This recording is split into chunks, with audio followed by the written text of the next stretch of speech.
You guys have heard me express in multiple occasions the many different interests that I had, especially career interests. That's what I'm going to focus on. I remember when I said I wanted to be a flight attendant. I remember when I said I wanted to be a teacher. I can't remember which one I said I wanted to be first. I want to say I said I wanted to be a teacher and then flight attendant. At some point, I remember saying I want to be an actress.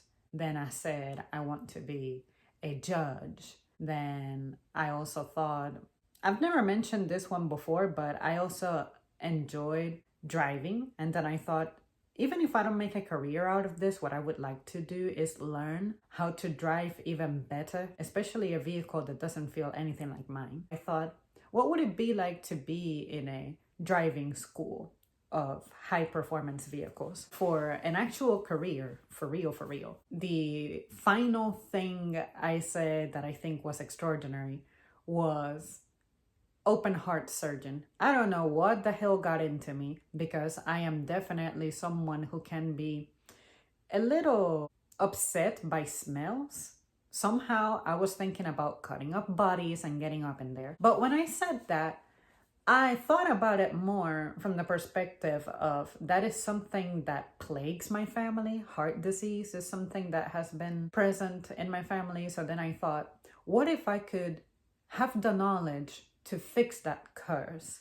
And maybe not even to apply it on other people, but maybe to apply it on myself. I don't know how. Or maybe to help prolong the lives of my family members, or even help extend them. But I knew that I was never going to be seriously doing that. I couldn't imagine ever going into a school for that, let alone spend like 10 years preparing for such a thing. Now, with that intro out of the way, despite me having all those interests, ultimately, I did not know what I wanted to do.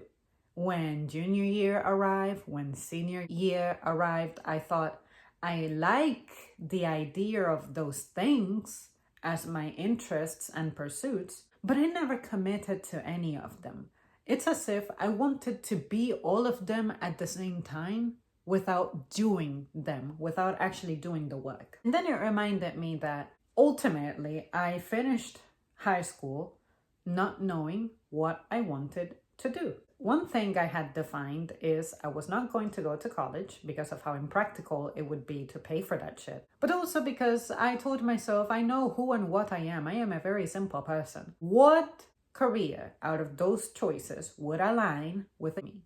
And when I thought about it, I'm like, literally none of them. They're all going to be very demanding on the mind, possibly on the body if I'm not careful. Being away from home is something that physically can make me ill. I need to be at home. I like to be at home. I could be at home for months straight, undisturbed, and I wouldn't be bothered one bit. Of course, at the time, there was no such thing as being a YouTuber. Even to this day, I'm still not trying to be the definition of what a successful YouTuber entails, right? The whole commit to this, overproduce, post at a certain time, whatever those fucking things are, write the description. I don't care about that, because again, I'm a very simple person. Now, if I were to advise a young person who is struggling to pick anything at all, to figure out what they actually like, who they actually are when it comes to how they're getting ready to serve in the future or be involved in a career. If for some reason I encountered a soul like that who is absolutely clueless and they may not even have their interests defined, I would simplify it by simply asking them, what moves you? What is it that legit pulls at your heartstrings? And I remember that another interest that I had, but I never said, yeah, I would totally do this for a job, is working with animals. I never said I wanted to be a vet. I never said I wanted to be like a animal shelter worker. But animals have always moved me, especially the ones that are sick, the ones that are injured, the ones that are on their final days.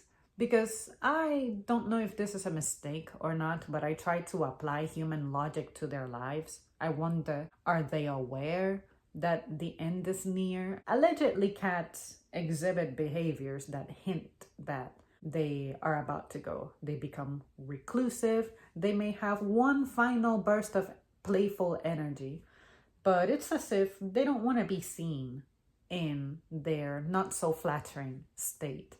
They don't groom themselves. They tend to sleep more. When you think about a person who's about to pass on, something similar happens. They do still care about what they look like, but at some point they end up accepting that there's really not a whole lot of remedy left. They may give up on that vanity side, and you'll see them sleeping much more. In some cases, they prefer to not be recluse, but they may have brief moments when they just need to be by themselves. It's as if they're finding that peace. I guess getting acquainted with it before the final transition, I guess. I sincerely don't know. I'm saying this based off what I got to observe about others who have been through that cycle in my life. When it comes to thinking about what moves you, I phrase it like that because nothing makes me happier than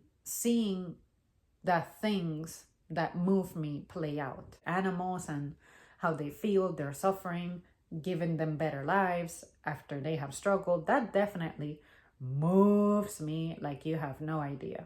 But another thing that I can say moves me is when there is rupture and repair. For instance, I once had someone who worked with me who was absolutely, totally, utterly broken that her mom was sick. I mean, that lady was just crying, like legit streams pouring down her eyes, to the point that those very tears, as I was hugging her, fell on my arms. And that moved me a lot because I looked at this person as a leader, and here she is going through a vulnerable time, and all I could think about is making sure she didn't fall, making sure she didn't collapse. In a sense, I guess protecting her dignity. Like, this is our leader, she's having a moment, I don't want anybody else to see her like this. In a sense, I guess you could say I was taking care of the vanity side of her, which is I wasn't telling her, oh girl, you need to clean your face because you look bad, or nothing like that. It was about how I'm seeing that, but I don't want for that image to be an impression that she leaves on just about everybody, because I don't think it's adequate for everybody to perceive her in that state because of the effect it could have on that other person. It could be too shocking for other people. Other people like me could probably take the more caring route, the more nurturing route. But other people may look at it as, oh crap, this person who I depend on and rely on for guidance, well, she has fallen. I guess by extension, everything else is gonna fall as well. It's, in a sense, a selective audience that I feel situations like that demand. But when you think about what moves you and you imagine yourself contributing to those resolutions, I think that is the secret to you feeling fulfilled, you living a happy life. And that's why I cannot help but be devastated that my job, say in retail, is going the way that it's going. I remember when I first started, it wasn't even the glory days of humanity, right? And shopping.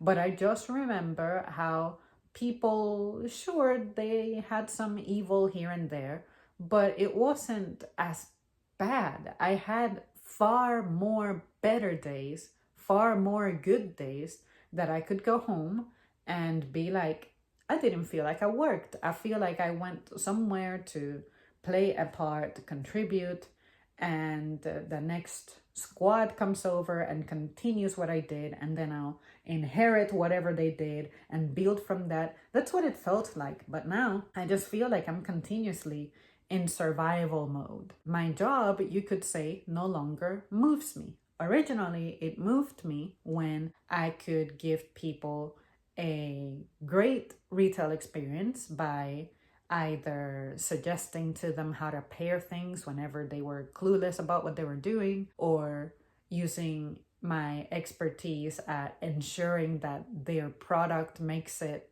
home in good shape. Like sometimes some customers will purchase things that are on the fragile side, and I have to get creative about how to ensure that while they're driving, and say if something is going to maybe face heat and it shouldn't be in the heat, what can I do to prepare this and wrap this in a way that it just makes it in the best condition to its final destination.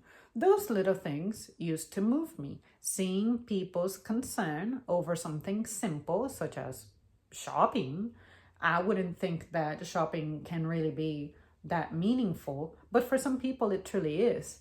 And for me to be a part of helping someone achieve that, especially if it's someone who has challenges that you may immediately recognize, such as, say, physical limitations, it truly moved me to be there for this person and help them have a smooth experience. But now I feel like the way that we are treated is, I'm entitled to you serving me while I'm here simply because I'm paying. I'm leaving money behind in this place. And it's very evident that it has not been the right place for me since around 2018. That's when I can say the decline began. But I'm still grateful that I haven't just decided to be like, forget this, I quit. I'm just going to leave this because it's not worth it. It doesn't bring me joy anymore. But I like that I have stayed because I can say I have experience of navigating through adversity outside of the house in the same manner I have navigated adversity within the house. And those are invaluable lessons. And I think from that perspective, my own self-development moves me.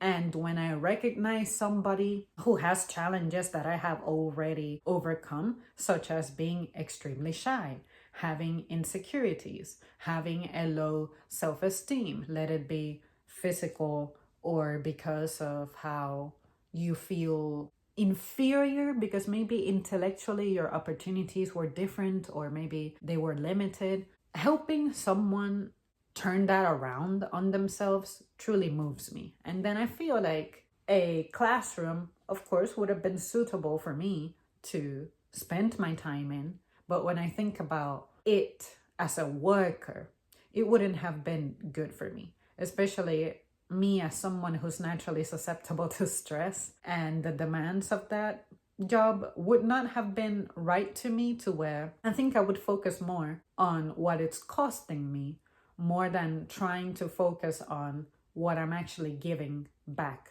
to others.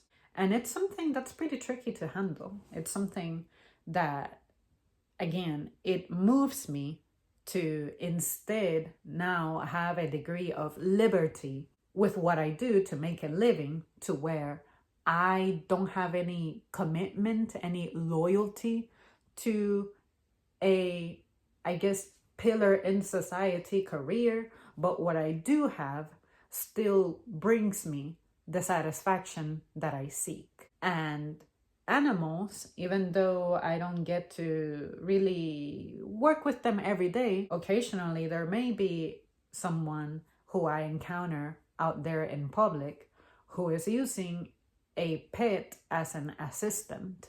And it truly moves me to see how an animal can be trained to accompany a person when a human companion may not be available for this needy person, or they may not be the best companion for this person. So in conclusion, figure out what it is that moves you. What is it that makes you feel like your heart is being pulled at by strings? And I think that will transform you.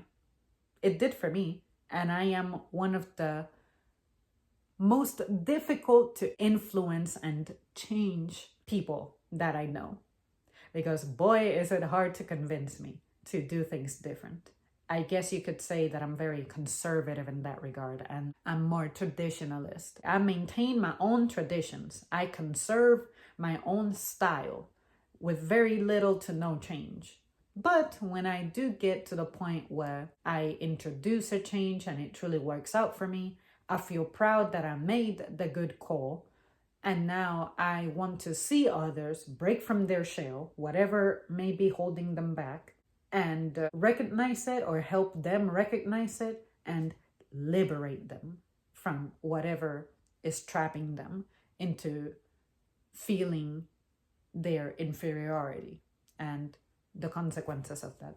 Well, there you guys have it. That's it for me. Thank you so much for tuning in. I hope this made sense because I just tried to put into words what brought me to the point that I'm at when it comes to my peace and liberating myself from guilt and not feeling salty about what I could have been had I been invested in versus what I have going on now, and how I'm able to connect things without the official title. Say, just because I'm not a teacher, it doesn't mean that I haven't taught people anything. Just because I don't work with animals as an expert, it doesn't mean that I don't consider them when I do things. Like Dusty, I consider if I'm gonna play music, how loud it is. If I'm cleaning the house, moving things around, I consider that some noises may be too loud for him as well. And I try to mitigate that. If the house feels like it's getting too cold for me, I feel fine. I can throw in a blanket, I can wear a jacket, but maybe I should consider running the heat for him because his tolerance for the cold may not be the same as mine. Little things like that. I can do that for my pet here at home. And out in nature, I try to consider the same thing as well. When I see a squirrel, I, no matter what, do my best to not hit them. And if I see like an animal that has already passed on, I assume that it may still be alive and someone with the expertise to help them could find them and nurse them back to health, however unlikely that may be. But see what I mean? It's those things. What moves you? I think about the roadkills and I'm like, what happened to you? What led you into peril? Something must have been chasing you. Your environment must have been no longer healthy for you. You must have been desperate for food that you didn't consider the threats or the projectiles that were coming toward you because your stress, the reaction you had via stress, led you into that decision. Like they were operating on adrenaline, but then a car intercepted them. Little things like that. Thinking about those things, imagining those things truly moves me. Okay, that's it. Bye.